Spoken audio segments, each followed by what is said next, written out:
Hello, everybody. It looks like we're live. Hi, my name is Jeff Perkis. I'm going to be talking today about Google Grants and nonprofit SEO and how you'll get set up, how you can optimize it and get on the first page of Google, and why you should do this, as well as some examples. Today we were supposed to have Joe Roberson of Abracadabra Printing with us, but due to some technical issues, he will not be able to make it. We'll probably have a second webinar next month and have him on board for that. So on my screen right now, I have the notes for the webinar. I just shared this with the YouTube chat. So go ahead and you can open that up and see basically what we're going to talk about. The version that I have shared with the group does not have the links to all the individual resources and pieces of content that the notes in this webinar was created with. If you want those, please sign up to our newsletter. I've also shared that to the YouTube chat. We will be emailing out the presentation, the notes, as well as all the resources that were used to create the presentation and the notes as well. So in general, it'll have all the stuff that we run out of time and aren't able to get to today. If you have any questions, please just shoot us a comment and we will add that to our next webinar. So I am from Seattle Web Search. We are an SEO company here in Seattle, and we do one of these webinars once a month or once every other month. Basically where we just are trying to get nonprofits to start using Google Grants. If you don't already know what Google Grants is, it's $10,000 for free from Google every month to run ads on Google. So before I get ahead of myself, I'm going to go backwards a little bit. If you don't know what SEO is, SEO essentially is just making Google happy. How do you make Google happy? You have a website that people love. So, you know, the more that people like your website, the more you're going to make Google happy. Now, what makes Google happy changes based off of how the internet's changing. So, in general, without getting any more complicated than that, you know, how often people come to your website? Are people talking about you on social media? Does your website and your marketing messages online, you know, answer the questions that your visitors are looking for? The more that you make visitors happy, the more you can make Google happy, the higher up on the list you'll be. So SEO can be very complicated. We could talk about bounce rates. We could talk about returning users, new users. We could talk about goals, Google goals. We could talk about all bunch of jargon and stuff. But at the end of the day, SEO just boils down to two things. Figuring out what your audience wants, and then creating the most helpful, amazing content for that audience. So let's break it down for nonprofits. If you were visiting a nonprofit's website, what would you want to find? You know, if you would probably want to know what they're doing with non-jargony terms, you know, explaining what they do in a way that's accessible to people that aren't in the industry. You'd want to know who they are and what their story is. You'd want to know what they're doing, what their cause is, what their mission is, and why that matters. And then you might want to donate, volunteer, or just want to know how to get involved and know what they're doing right now. So in general, SEO is just making Google happy so that they can send people to your website. If you have a website that, you know, does all these things, then Google is going to send more people your way. Now, more importantly, and this is a thing that comes up for whenever we're working with nonprofits, is why is it important for nonprofits? And this actually comes back to what's the main thing you're trying to accomplish online. Nonprofits, you know, because SEO can be very time consuming. You know, what is the value of a blog post? What is the value of a social media post? What are you trying to accomplish? At the end of the day, for all nonprofits, what they really want is donations. The donations basically fund everything else. The more donations you get, the more you can improve the nonprofit elsewhere. So that's normally the two questions: fundraising and then volunteers. So in general, the easier you make it to donate to your cause, the easier it is to find you online, the more likely you are to get those donations. So you should take every advantage you can possibly get. Now, in the past, fundraising has been a mostly offline effort for nonprofits. But as you know, the internet is becoming more popular, and millennials like the internet more than they like print. So in general, we're not saying that print isn't important, but they work great together these days. If you're just doing print without online, you're missing out. If you're doing just online marketing without print, you're also missing out. So we're going to get back to the online and offline stuff a little bit later. But basically, SEO is important because the more SEO you do, the more online marketing you can do, the more donations you can get, the more volunteers you can get, the faster you can grow. The more you can fulfill your charity's mission. So what is Google Grants? Back to that. You get basically $10,000 every single month to run ads on Google. So let me show you what this looks like. This is a case study of one of the nonprofits we did in 3 webinars ago. So Angels for Angels, they are looking for social entrepreneurs that want to make a difference in Africa. So before we started with Google Grants, they were averaging 5 people a day to their website. So, 5 times 30 is like 150 people a month. The way Google Grants work is you get $10,000 a month in Google Ads. That breaks down into $330 a day. And then they limit you to $2 per click. That is one of the major limitations to Google Grants is they don't allow you to bid anything you want on any keyword. Their maximum for Google Grants, since it's free money, is $2. Now what this does is this basically forces you to bid on uncompetitive keyword phrases. The expensive ones are going to be way beyond the $2 limit. So $330 a day divided by 2, which is $2 max click, is 165 people that a nonprofit can be getting to their website every single day.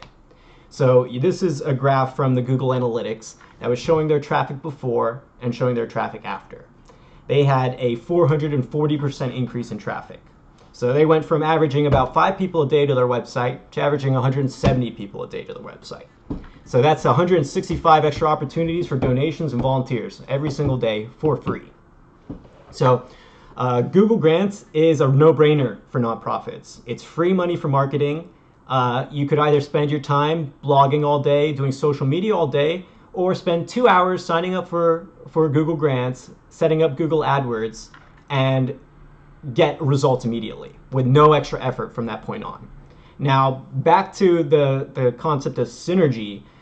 SEO works better with print, and print works better with SEO. The same thing applies with Google Grants.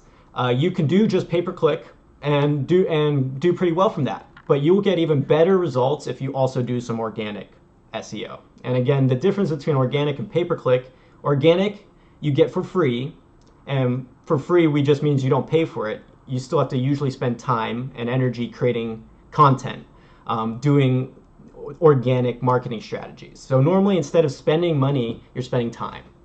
Pay-per-click is the flip side. Instead of spending a lot of time, you're spending some money, and the rest of it's automated, taken care of by Google. So Google Grants works at its very best when you have a lot of content, when you have a great website, when you have great organic SEO. It works better. But if you don't have the time to blog, if you don't have the time to do social media, then this is an awesome solution to that, an awesome alternative. You can spend 2 hours and get a significant amount of traffic to your website and stop there if you don't have any extra time. So as you can see, Google Grants is really a no-brainer for nonprofits. In general, I'm always surprised by how few are using it. It seems like a well-kept secret in the nonprofit world. In the last 3 webinars, we had on average about 5 to 10 people per webinar, and the most number of nonprofits we've ever had that actually knew about Google Grants and were using it was 2, out of usually a room of 5 to 15. So Google Grants isn't that well known, and you absolutely should be taking advantage of it if you're a nonprofit. So next we're going to talk about how you sign up for Google Grants, how you pick keywords, and how you create ads. Now in the previous webinars, we've dug into quite a bit of detail surrounding how to sign up for Google Grants and how to pick keywords. So what we've done today is we're going to just include links to those previous webinars and move on to how to create ads, which is one of the things we ran out of time on in our previous webinars. So, but I'll just really quickly summarize how to sign up. To sign up for Google Grants, you just Google Nonprofits. First, you sign up for Google Nonprofits. Once you're signed up for Google Nonprofits, then they're going to have you apply to Google Grants. To get it approved for Google Nonprofits, you're going to have to go to a website called TechSoup, where they'll verify your nonprofit, and they verify using the 503c tax ID number on the 503c form. So that is just one number. Once you have that from your tax form, you're good to go. The second step is in Google AdWords. You would, once you're approved for Google AdWords, you'd come in here, and basically it happens in really 3 steps. The first step is you create ad groups. And the ad groups are basically just things you're trying to accomplish. So you'll see here with Youngstown, which is the most recent nonprofit that we've been doing this for. We created a couple different groups. We created a group for the homepage, created a group for volunteers, we created a group for education, and we created a group for donations. And then we created a 5th group, My Keyword Ideas, where we were just doing some keyword research, and from the keyword recommendations that Google gives you, we were hoping to come up with additional ad groups. So basically, you create groups, which are just basically things you're trying to accomplish. From that, you create ads. Then you pick some keywords that the ads are going to show up for. And then that's essentially how Google AdWords works. So you basically just create some ads, pick some keywords, point the ads at said keywords, and organize them into different groups. So here you'll see that these are some of the ads that we created in general. This one, Youngstown Arts, they have a venue rental. So we created one for their venue rental. They are, here is just some general homepage ads. Here's one that we created for volunteers. Here's one, again, just a generic one that we use for the homepage. Here's one for education, educating them on the mission and what you're up to. And then here's one for donations. So I'm going to talk a little bit more in detail about how to create ads. Ads, in general, your biggest issue is going to be that there's a pretty strict character limitation. So very often you're going to want to be as succinct as possible, and you're going to want to treat it like you would Twitter. You're not going to have a lot of extra space. So you're going to want to break things down as, to the shortest thing possible. In general, when you're creating ads, my recommendation is to just create a bunch of them. Google will naturally eventually figure out which ones perform the best. And at the end of each month, you can remove the worst performers and try out new ideas. You could research keywords all day long, and but at the end of the day, until you test it on the audience, you don't really know, because a lot of the times when you're doing keyword research, you're using programs that basically pull in data from the entire internet.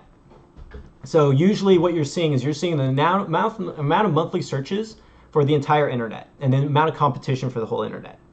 Now, that's not what's necessarily important to you, because a big thing that you can do in Google AdWords is you can specify specifically where you want your ads to reach. So for that, in here, for Youngstown, we were specifically targeting Seattle. And because of that, a lot of this math isn't accurate. This is the math for the whole world, not for just Seattle. So in this case, what is hardscaping, which may be the 10th most popular keyword for this landscaping business, may actually be the most popular keyword phrase in Seattle. So this information is not readily available, broken down by location, not as accurately as you would get for the whole internet. So basically, you can make your life complicated, or you can just make 10 different ads and then make sure that you come back at the end of the month, remove the ones that don't work, and make new ones, and just keep doing that. And that is the easy non-SEO way to do things. So here are some examples of bad ads versus good ads. In general, the main thing you just would pay attention to here is that one of them says learn more. Learn more about what? Get the latest family violence facts here. The way this is worded is just better for human beings. But at the end of the day, there is no program out there, and there is no magic bullet that's going to tell you one ad is going to perform better than the other. A lot of that is you're just going to figure out through testing and through common sense. So a second thing you can do to really improve the way that your ads perform is you don't direct all the traffic to one page. And this is something we see all the time with nonprofits. They'll have 10 different ads, and every single ad will point to the same single page, to the home page very often. Now, what you would prefer to do is on any website, it's going to work best if you have pages dedicated to one thing at a time. So in this case, this is our volunteer ad, and we pointed it to the volunteer page on the website. If you had your own dedicated donate page, which Youngstown doesn't have, we would point them to the donate one with the donate ads.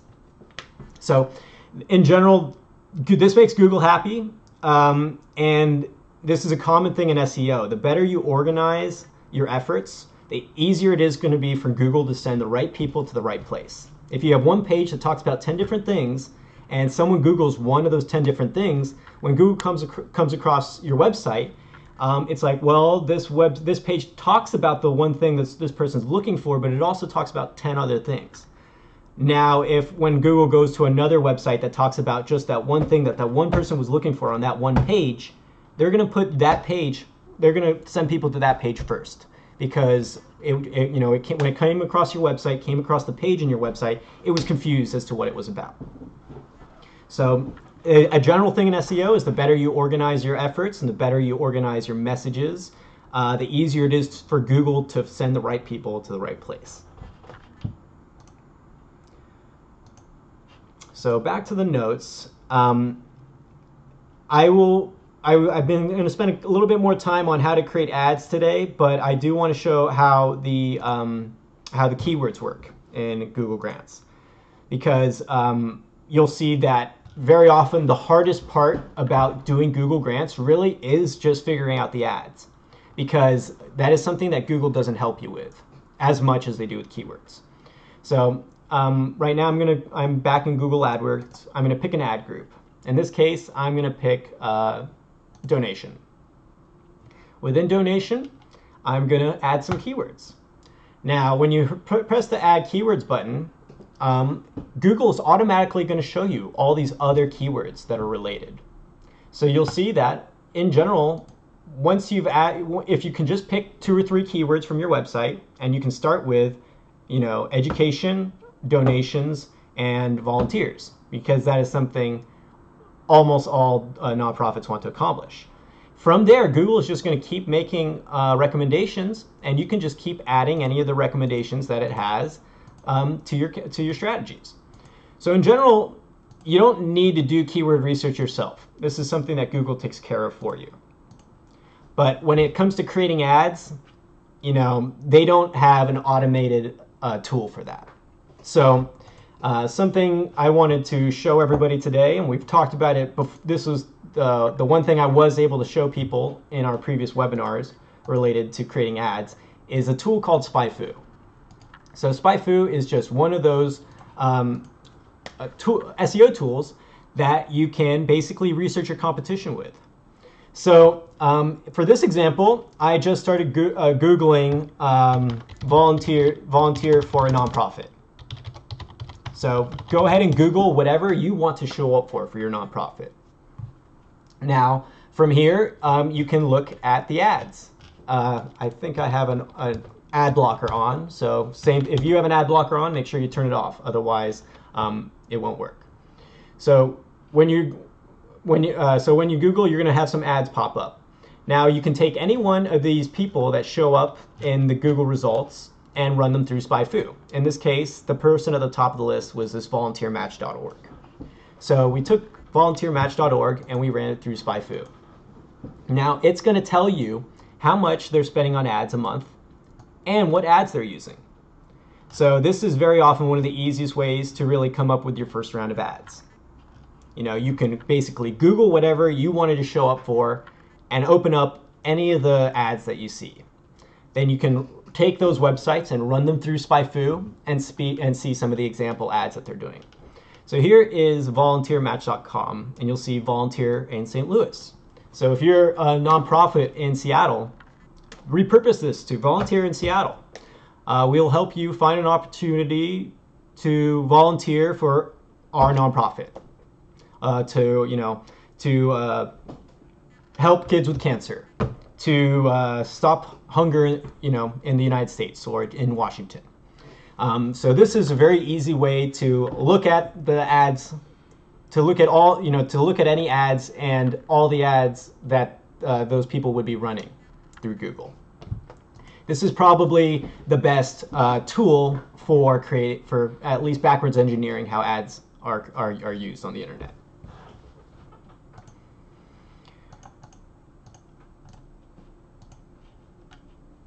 So included in our newsletter will be a bunch of examples of ads and some of the nonprofits out there that have the most successful content campaigns and social media campaigns. Now, this is another way to research ads. When you Google how you want to show up, open up the top 3 results. If you remember that 70% of people that click on the top 3 results and 90% of people don't go to the second page of Google, that means that the top 3 results are getting more than 4, 5, 6, 7, 8, 9, and 10. So you need to be on the first page of Google, but you really want to be in the top 3. So when you're trying to create an SEO strategy that works for yourself, Google what you want to show up for and check out the top 3 results. That will be a great example of what you want to accomplish and what you want to replicate in the long term.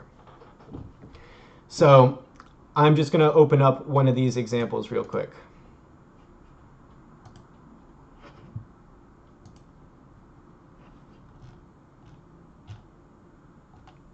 So this is one that pops up a lot, Charity Water. You could check out their website or check out their social media and basically just anything that you like, you repurpose it, make it shorter. So in this respect, very often Twitter is one of the most useful places to look because Twitter has the most strict character limitation at 180 characters. Now, Google AdWords is even stricter than that. It's, I think, 90 characters or somewhere around there. So in general, Twitter's a great place to look because really short tweets are the perfect length for a Google ad. Now, websites are a great place to look sometimes too, because very often you will have very succinct messages. Right here, clean water means more kids in school. That is the perfect character limitation for a Google ad. 1 in 10 people lack access to clean water. That would have made a great Google ad. So, websites and social media are a great place to look also to kind of figure out what your ads should be. Right here, all these, do something crazy to raise money for clean water. That would make a great ad. Give $30 and you can give 1 person clean water. Would make for a great ad. And in here, they would even show you where your ad would be pointed. This ad would point to the fundraising page. This ad would point to the Donate Now page. So really looking at websites can sometimes give you insight on what your ad should be, and it can also give you insights sometimes on things that you can improve on your website.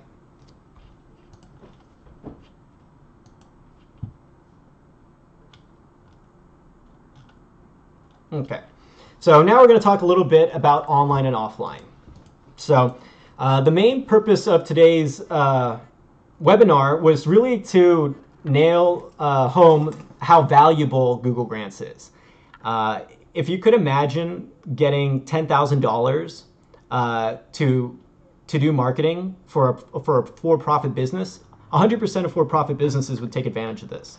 So it is very surprising that nonprofits don't. In general, it is a huge advantage on for-profit businesses. For-profit businesses, on average, have to spend a lot of money to show up on the first page of Google. An example here would be a Seattle electrician.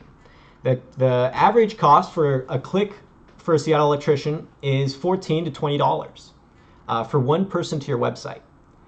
Now imagine getting just many times that for free. It's really mind-boggling how much value that Google Grants can be. In general, SEO has in the past not been a huge thing for nonprofits for a number of reasons. Online, people don't. In the past, a lot of fundraising has been done offline. With charities or auctions, etc. In fact, in 2015, 93% of funds given to nonprofits came from gifts, annual funds, fundraising events, checks, snail mail, and by phone. Only 7% of donations came online. Now, this has changed since then. I think the statistic now is hovering around 15% of donations come online. So the majority of it still comes offline.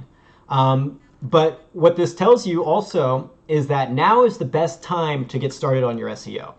If you wait 2 or 3 years from now, things are going to be more competitive and it's going to be a lot harder to get results. It also might be the case that Google Grants won't be around. Less than a year ago, there used to be a program called Google Grants Pro, where if you maximized your budget for 3 months out of a 6-month period, they would up your budget to $40,000. So right now, you get $10,000 a month. If you could spend $9,900 out of that budget and do that consistently for 3 months out of 6 months, they'd up it to $40,000 a month. That comes out to $480,000 a year, almost $500,000. So that's no longer, they don't offer that anymore. And that is an indication that this could change.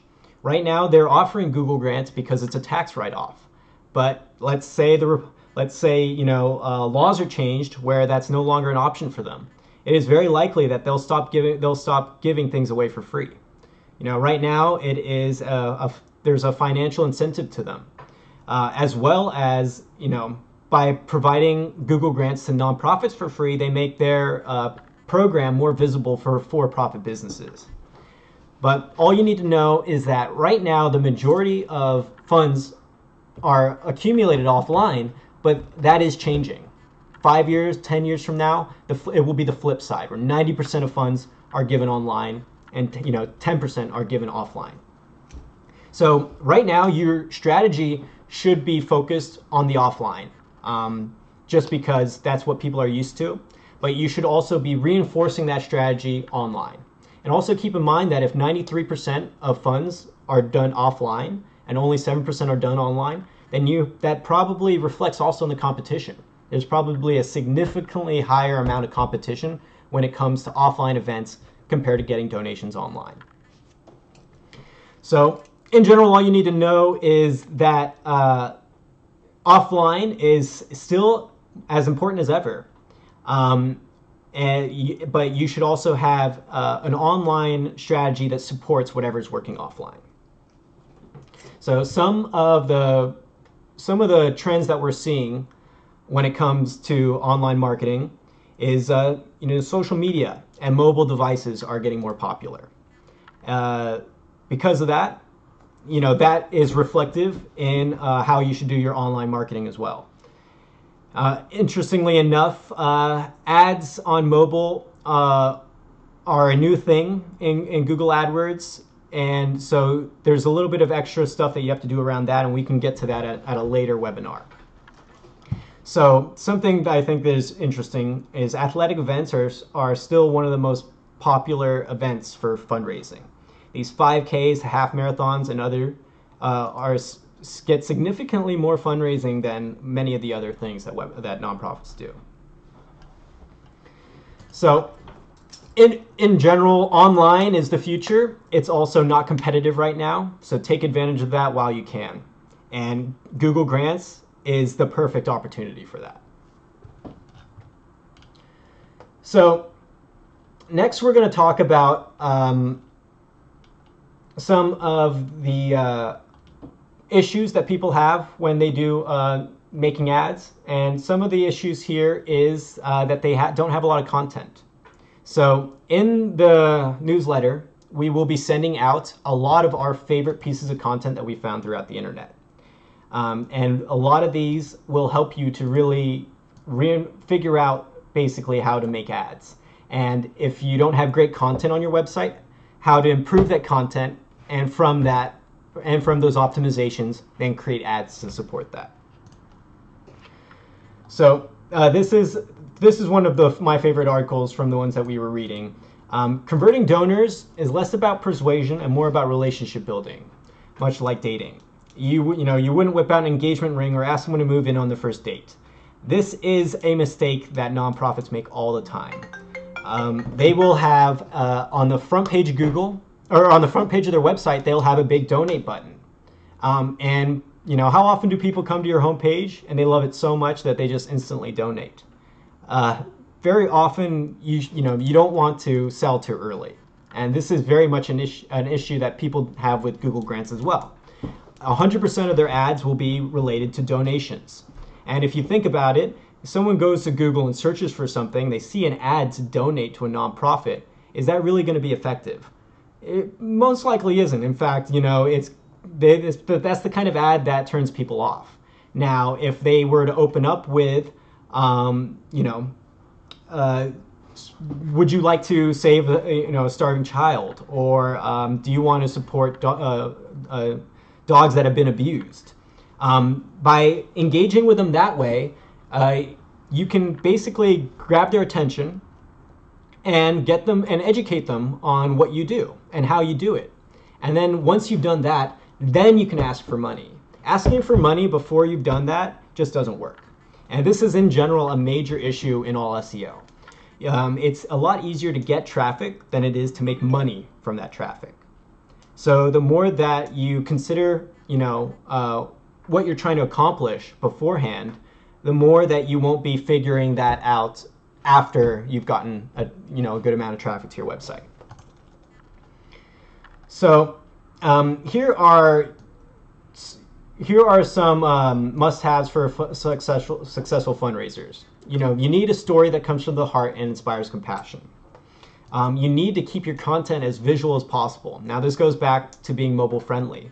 On a mobile phone, what would have been a one-page article on a desktop could be a 10-page article on a mobile phone. So the more that you can use videos, the more that you can use images, the more you can make those mobile users happy. And the more you make mobile users happy, the more you're going to make Google happy. A regular social media sharing schedule is important too. So this is another issue in SEO in general, is consistency is really important. In general, your level of activity is one of the #1 things that Google considers. If you were to blog about fundraising today, your blog post is going to be much more visible today than it will be 2 months from now, 3 months from now. And that just has to go, this is common sense from Google's point of view. The newer a piece of content is, the more relevant it likely is. So this comes back to, it's better to be consistent than to do a lot of activity all at once. Because what happens is if you're really active all at once, Google starts to expect that from you. And then when your activity falls off, Google's like, oh, well, they're not as great as we thought they were. And basically they start checking out other people. So the consistency is really important because that will just basically set an expectation for Google to check you out. And at this point, the activity is weighted less heavily, and the quality of your content and the quality of your activities is weighted more heavily. If you do a lot of stuff all at once, then it's gonna be really hard to tell whether it was just because you were active suddenly or whether your content was performing well. If you have a certain level of consistency, then it's really easy to tell, wow, we got a spike in traffic. That means that our content then was really, really good. Whereas, if you had a spike in content and you had just released 4 blog posts, it could just be related to the fact that you released 4 blog posts and that you were just really active at that moment. So not only does it help set expectations for Google's, but it also helps set expectations for your visitors as well. If you blog once a month, first Thursday of the month, then those readers and those visitors can expect to come, that first Thursday of the month and find new content. If you're just updating your blog and your social media randomly, then they could come to your website and you could have not been active. Or you could have been really, really active and they come back to check you out a week later and you're not active anymore. It's just as important for the human beings as it is for Google to keep up that consistency. So when it says here campaign updates, one of the #1 advantages to being a small business and to being a nonprofit is usually who you are. People very often choose to do business or choose to donate to nonprofits based off of who they are more than what they're doing. There's usually multiple nonprofits that do what you do. Very often what's going to make you unique is that you're a local nonprofit or there's someone in the nonprofit that you know, that you like and you trust. But in general, the thing that distinguishes you is usually the why, not the who and the what. There's always going to be someone else that does what you do. And so what differentiates you is why you do it and how you do it. So the more that you can give some insight into your nonprofit and how you do what you do, the more that people can trust that their money is going to go to help someone. So here are for some nice to have things for fundraisers. It's going to be really just distribution of content, and in there, social media is going to be at the top of the list. So there's this thing in SEO called layering. Back to what I said, where 70% of people click on the top 3 results and 90% of people don't go to the second page of Google. This can be kind of a turnoff for people with SEO. If you're on the 5th page of Google, then all the work that you're going to do to get from the 5th page of Google to the second page of Google isn't going to show you much results.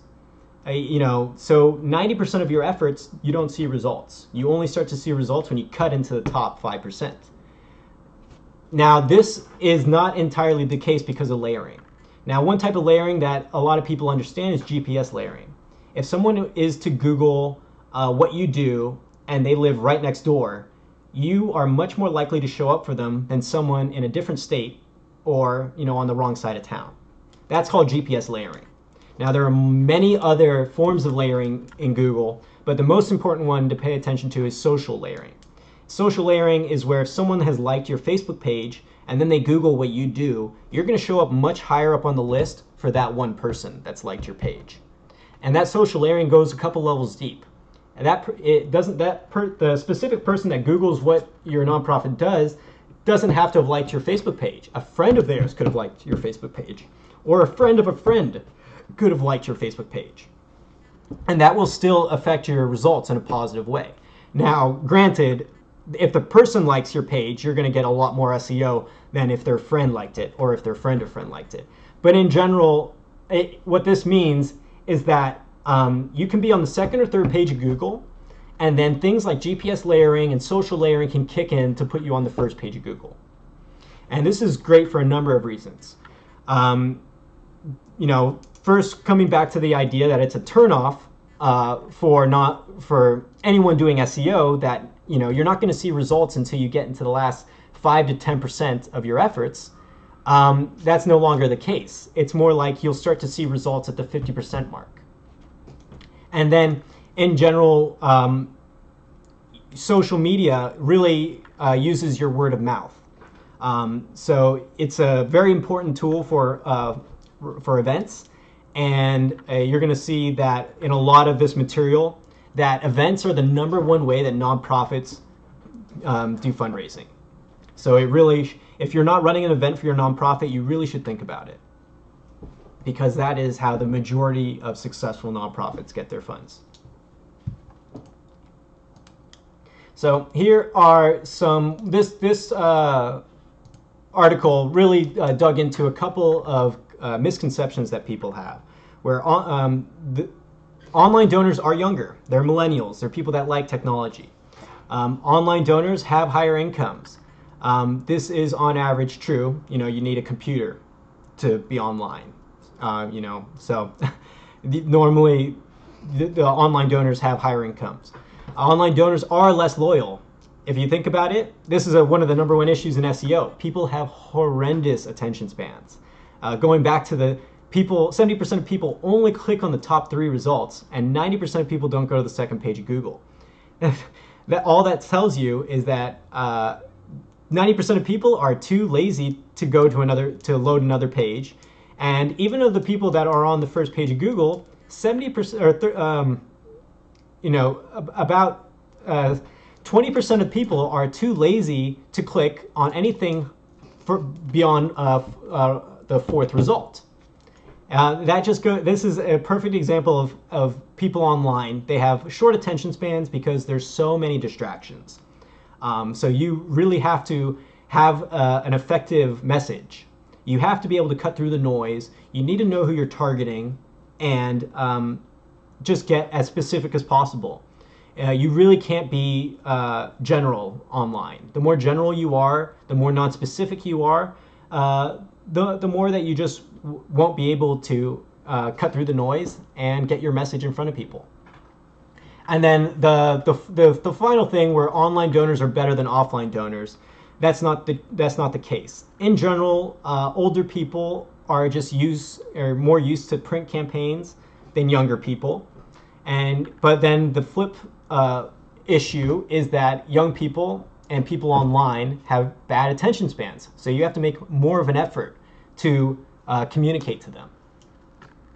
So in general, offline and online are not mutually exclusive. You can do both, and you absolutely should do both. And if you had to do one or the other, my recommendation would be to do some offline first.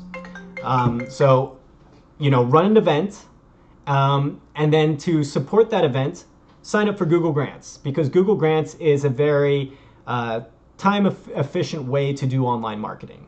With the 2 to 3 hours work of efforts, you could get 165 extra people to your website if there is no competition. So, in general, I would recommend a little bit of both.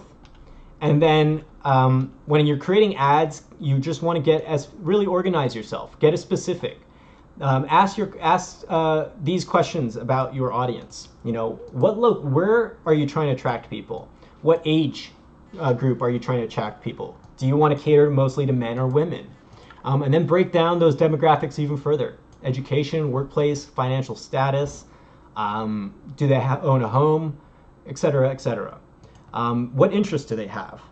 All of these can become very important when you're creating ads, picking keywords, and or just making sure that Google AdWords is targeting the right people. So the location is something that Google AdWords could take care of automatically. The age and the gender is also. Then these are the kinds of things that you could improve your ads with and do targeting on a social level. So finally, online marketing really only works if you have a great website. If you have a bad website, make that your priority. You can sign up for Google Grants and have it send traffic to your website, but I wouldn't spend a lot of time trying to optimize it, because what's the point of having ads on Google that send people to an ugly website, or send people to a website that isn't clear in what you can do and where, or what it's trying to accomplish. So in general, offline probably should be at the forefront of nonprofits' marketing strategies, because that is historically what has worked in the past. If you have a great website and you've figured out your messaging, then Google Grants is a no-brainer. You can just get traffic to your website without any of that extra time spent doing blogging, doing social media, etc., etc. So if you have any questions right now about either social media, about content marketing, about making ads, Google Grants, or Google AdWords, please go ahead and shoot us them in the chat. We are going to be sending a summary email out to our newsletter in probably tomorrow, and in there we will summarize the main bullet points of this webinar and go into more details about the individual resources that we recommend you check out if you want to start doing this yourself. Now, if you don't want to do this yourself and you want to learn more about how we could help you do with your online advertising, please check out our website. If you go to seattlewebsearch.com, on the very top menu, you'll see a Google Grants link. And there we have links to our webinars, to our case studies, to help you learn more about how we do this for nonprofits. So in general, we help people set up Google Grants and we help them optimize it. And something I haven't touched too much on today is competition. If you have a lot of competition, you're going to have to make more of an effort compared to people that don't. So in general, we mostly work with nonprofits that have a lot of competition, that need that extra help with their website, with all their other marketing materials, and with their Google Grants. So back to the $2 limitation on Google Grants. What this does is this doesn't allow you to bid on expensive keywords. So what happens is if you do have a competitor that has a real pay-per-click budget, then very often what happens is when they see a competitor cutting into their results, they will bid those keywords over the $2 limit, at which point you can no longer run ads on them using a Google Grants. You'd have to spend real life money. So we work mostly with nonprofits that either need help with their organic SEO or have really strong competition and need someone to regularly optimize their Google Grants to make sure that that their budget is getting maximized. An example for this is the Automobile Driving Museum in LA. They were our first case study for these Google Grants webinars that we're running. And in the first 3 months, we got great results. We saw an increase in traffic of about 30%. After 3 months, we saw we were maximizing our budget for 2 months actually, and we were really excited. We were just about to hit that 3-month mark where we would have been able to upgrade to that Google Grants Pro plan, where they would have gotten $40,000 a month. But on month 3, we saw our Google Grants budget, which was maxing out at $9,970, go down to $2,000 within a couple of days. And this is because the #1 competitor to the Automobile Driving Museum, which is, it's a really famous one. Let me find it real quick. Is the Peterson Automobile Driving Museum. Let me really quickly just run them through Spyfu to kind of give you an idea of what they were dealing with. So the Peterson Museum is a for-profit museum. They get donations. They run exhibits for all the major car companies. Here is their website. They work with Ferrari, with Bugatti. They are not a nonprofit. They have an amazing new location now. They have a lot of money to work with. So what happened was at month 3, we noticed our ads going down we went from $9,000 to $2,000. And what we found was the Peterson Museum had started bidding up the keywords over the $2 limit to like $4 and $6. And they did this to basically every single keyword phrase that applied to them. And so what we were left with was like kids museum and things that basically didn't apply to them so much. But this is a good example of the kind of nonprofits that we work with. So if you're a competitor with St. Jude's or with some massive nonprofit that runs commercials on television, that is a good example of the kind of, when you're doing Google Grants, you're gonna have to keep on it.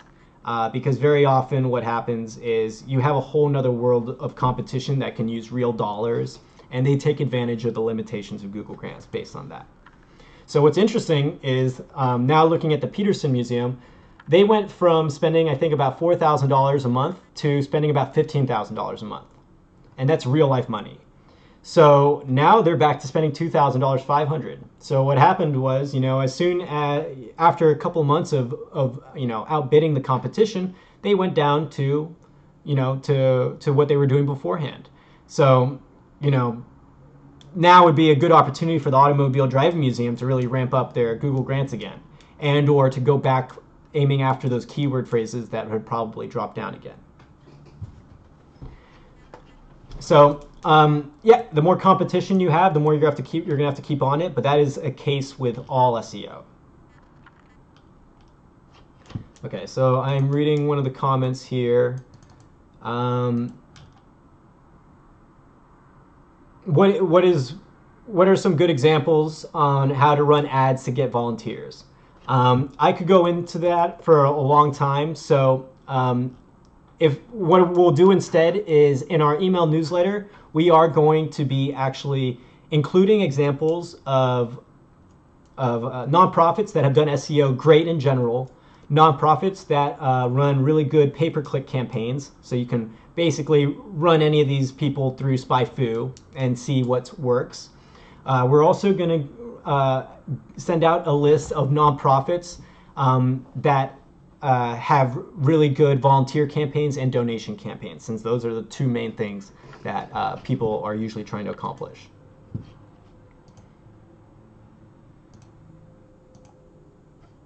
Okay, another question is what kind of nonprofits can sign up for Google Grants? Basically all nonprofits except for political nonprofits, hospitals. Let me see, they have the list right here.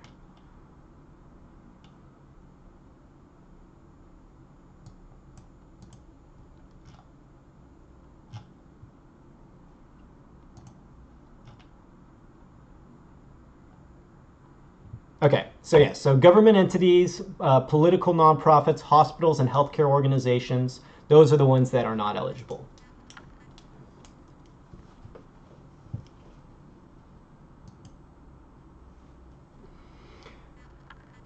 Okay, so we are getting close to the end of the hour. If you have any other questions, please just keep shooting them to us in YouTube, and we will consider them for our next webinar. We will probably be doing a follow-up webinar to this event today, next month, with Joe Roberson of Abracadabra Printing, since he wasn't able to make it today. And he will show you some examples on print advertising and promotional products that you could use for your events, as well as just show you essentially, some of the marketing materials that the nonprofits that he's worked with. So to summarize, old fundraising methods, on average, are still the bread and butter of nonprofits, but online giving is going to become more popular over time, and in general, it can your biggest tool for doing online marketing, you're given a free budget on. So whether or not online giving works for your business, it's free money to do marketing. It takes 2 to 3 hours to get set up, and those 2 to 3 hours can result in 165 people to your website every single day for free if you don't have a lot of competition. So if your favorite nonprofit isn't taking advantage of Google Grants, or if you don't know if they're taking advantage of Google Grants, I'd highly recommend you ask them. Because if you had only 2 to 3 hours to do some marketing for the whole next year, this is going to be single-handedly the best thing you can do with your 2 to 3 hours. To run events, you're going to be spending a lot more time than that. To be doing blogging or social media effectively, you're going to have to be spending many times that. So if you have only 2 to 3 hours to get more donations and to get more volunteers for your nonprofits in the next year, Google Grants is the #1 thing to do. And then Google Grants works better if you have a great website and if you're running events and doing offline marketing. So, yep. If you have any questions, please keep asking questions in the content section of YouTube. And you can also reach out to us at Seattle Web Search or reach out or connect with us on social media. If please sign up to our email newsletter. We are going to be offering 2 to 3 times the amount of content and do-it-yourself recommendations that we were able to get through in this hour.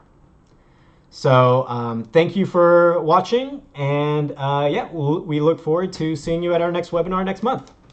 Thank you.